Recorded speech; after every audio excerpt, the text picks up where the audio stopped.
Okay, magandang araw. Ito naman na ang bagong update. Si Amy Marcos, mga tapos nandito ngayon sa Quirino Grandstand at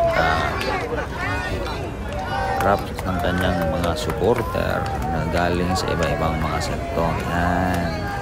So, magpa-file siya ng andibasi ngayon sa Manila Hotel. Yan, sinalubong siya ng kanyang mga supporter. Wow! Sana naman hindi sila mga bayad.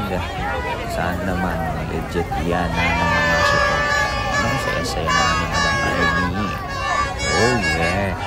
Oh yeah! Ayan, iba-ibang mga sektor yan. Merong mga youth, meron ding mga toda, meron ding mga vendors. Ayan, at napasayaw-sayaw pa si Senator Amy. Ayan o, sarap-sarap naman.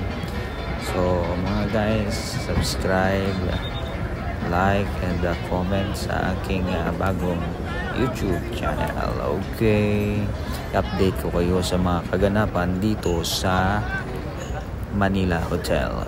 Pinoy Updates.